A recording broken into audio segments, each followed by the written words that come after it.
नमस्कार सभी को। आज हम पढ़ने जा रहे हैं। क्या आप सहमत हैं कि पारिस्थितिक कारकों ने हड़प्पा सभ्यता के प्रभाव एवं ह्रास को प्रभावित किया है? टिप्पणी कीजिए। इससे पहले हम 2 क्वेश्चन कर चुके हैं। आज थर्ड क्वेश्चन है, जिसके थर्ड क्वेश्चन करने जा रहे हैं। तो आप साथ साथ नोट्स बना सकते हैं। HPSC जो हमारे साथ तैयारी करना चाहते हैं वो हमारे चैनल को सब्सक्राइब कर ले। तो इसने कहा है कि पारिस्थितिक कारकों ने हड़प्पा सभ्यता को कहाँ तक प्रभावित किया, यानी उसके प्रभाव में, उसके विकास में और उसके पतन में। ठीक है, तो ये हम इसके अकॉर्डिंग आंसर देना है। हाँ, हड़प्पा सभ्यता के विस्तार एवं ह्रास को पारिस्थितिक कारकों ने प्रभावित किया।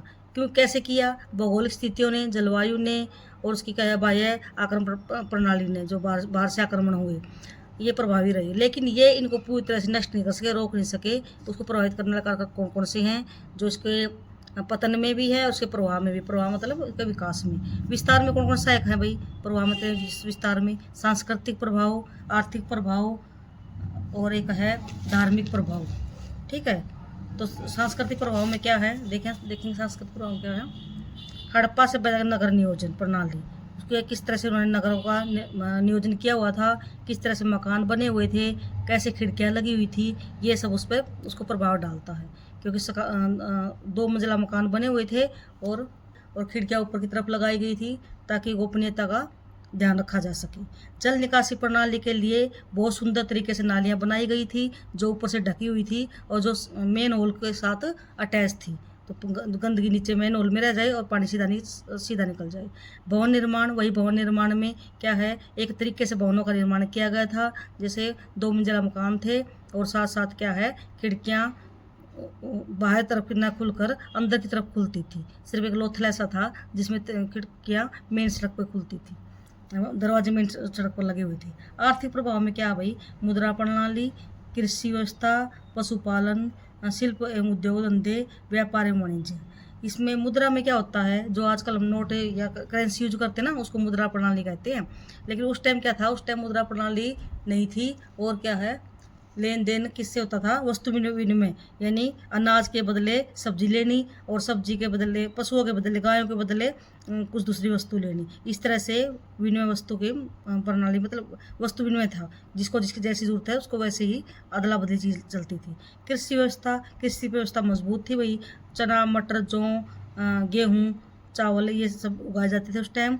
ठीक है, तो कृषि व्यवस्था में कपास की भी साक्ष्य में मिले हैं। तो इस तरह से कृषि व्यवस्था मजबूत थी और कई कई हल के प्रमाण मिले हैं, यानी हल से जोती जाती खेती होती थी। कालीबंगा में लाइनें मिली हैं हल से जोती हुई।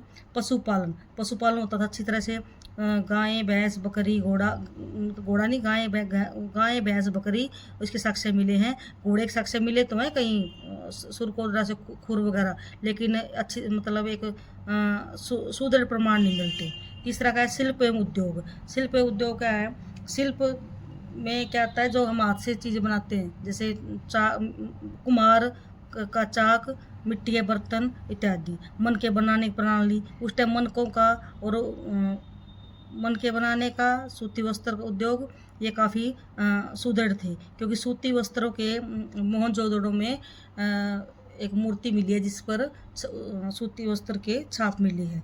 व्यापार एवं वाणिज्य का अंदाजा हम इस बात से लगा सकते हैं कि लोथल में एक गोदीवाड़ा सी पोर्ट मिला है, जिससे पता लगाया जा सकता है कि व्यापार के लिए दूर देशों तक व्यापार किया जाता था। और कई जगह पर मोहरें भी मिली हैं जो इस बात का सबूत देते कि व्यापार अच्छा था।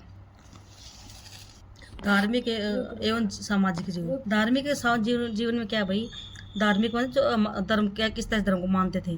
माता देवी की पूजा करते थे। माता देवी की पूजा क्यों कहते हैं हम, क्योंकि हमें बहुत मात्रा में मर्ण मूर्तियाँ मिली हैं जो माता देवी की हैं, यानी एक छोटी सी देवी, छोटी छोटी मूर्तियाँ मिली हैं जो देवी की बनी हुई हैं, जिससे हम अंदाजा लगा सकते हैं माता देवी की पूजा होती थी उस टाइम। पशुपति पूजा, पशुपति एक ऐसी मूर्ति मिली है जिसमें क्या है कि एक शिव समान मूर्ति लगती है वो, जिसमें से कुछ कुछ वृक्ष निकलते हुए दिखाई दे रहे हैं, जिससे पता लगता है कि पशुपति की पूजा करते थे। लिंग एवं योनि की पूजा होती थी। लिंग योनि क्या होता है, कई जगह पर लिंग और योनि के साक्ष्य मिले, मोहरों पर भी मिले हैं और मूर्तियों भी मिली हैं। तो इससे पता लगता है लिंग और योनि की पूजा करते थे। पशु पूजा, पशु में वही आ गया, पशुपति पूजा, पशु पूजा। कई बैल कुबड़ वाला सांड, इस तरह से कई जगह पर इसके ऐसे प्रमाण मिले हैं। वृक्ष पूजा, पीपल वृक्ष पूजा करते थे वो लोग, जैसे हम आज भी करते हैं कई जगह पूजा उसे। योग योग पतंजलि, जैसे आज के टाइम में पतंजलि योग है, इस टाइम योग के भी कई बहुत सारे साक्ष्य मिले हैं, स्वस्तिक का निशान के साक्ष्य मिले हैं। तो इस तरह से उनकी क्या धार्मिक प्रणाली कैसी थी। मातृदेवी की पूजा होती थी, पशुपति पूजा थी, लिंग और योनि की पूजा थी, पशु वृक्ष पूजा होती थी और योग व्यवस्था थी। तो इसमें हरास में पतन में क्या क्या कि सहायक थे। पतन में इसके बारे में अलग अलग साहित्यकारों के अलग अलग विचार है। कोई कह रहा है बाढ़ से इसका पतन हुआ है, कोई कह रहा है आर्यों ने आक्रमण किया तो इसका पतन हुआ, किसी ने जलवायु परिवर्तन बताया है और किसी ने महामारी बताया है। तो इस तरह से अलग अलग इतिहासकारों के अलग अलग विचार हैं। तो क्या क्या विचार देखने, बाढ़ के बारे में मार्शल और मेके आर्य राव ने कहा कि हड़प्पा सभ्यता का जो पतन है, हार्स है, वो के बाढ़ के कारण हुआ है। ठीक है। आर्यों का कहना है कि आर्यों का आक्रमण किसने कहा है, व्हीलर ने, गार्डर ने, चाइल्ड ने, मैके ने। ये वो कहते हैं कि जो आर्यों ने आक्रमण किया उससे ही इस सभ्यता का पतन हुआ, क्योंकि कई जगह पर ऐसा, लेकिन ये चीज़ सही नहीं लगती कि आर्यों के पतन से हुआ है। तीसरा बताया है जलवायु परिवर्तन। जलवायु यानी एक तरफ से जैसे सर्दी गर्मी होती है ना, आर्यलास्टाइन और अमलानंद घोष ने इसको क्या कहा कि जंगल बहुत सारे थे और ज़्यादातर जंगल कटाई करने से क्या है जलवायु परिवर्तन हुआ और क्या सभ्यता धीरे धीरे पतन की ओर चली गई। महामारी, चौथे में क्या महामारी होता है भी कोई बीमारी आ जाना, जैसे अभी एक कोरोना था ना, इसको ऐसे इस टाइप से महामारी बोलते हैं। अमेरिकी इतिहासकार KUR कैनेडी के विचार है कि मलेरिया जैसी किसी महामारी से सिंधु सभ्यता की जनसंख्या नष्ट हुई है।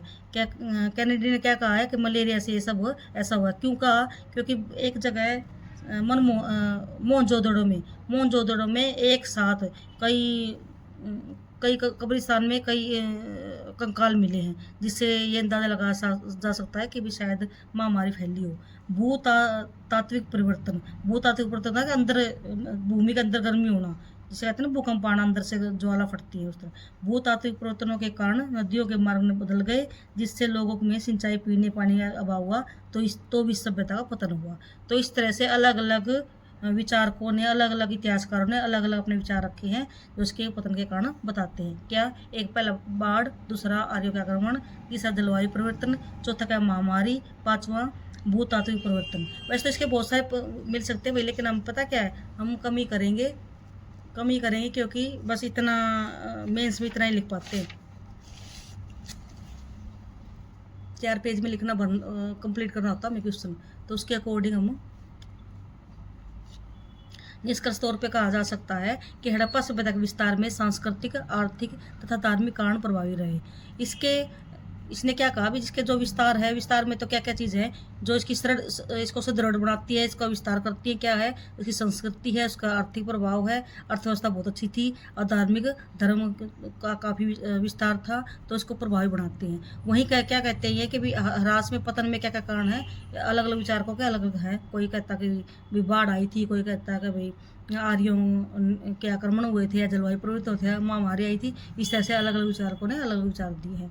लेकिन कोई भी सभ्यता है ये ना तो एकदम से पनपती है ना एकदम से ख़त्म होती है, धीरे धीरे से इसका क्या है पतन होता है। तो इस तरह से इसका पतन होता। बस आज के लिए इतना है भैया, कल अगली वीडियो बनाएंगे, कल एक क्वेश्चन फिर करेंगे, धीरे धीरे करते जाएंगे हम, धीरे धीरे से अपने नोट्स बनाते रहो साथ साथ, ठीक है, और अपने साथ बने रहें।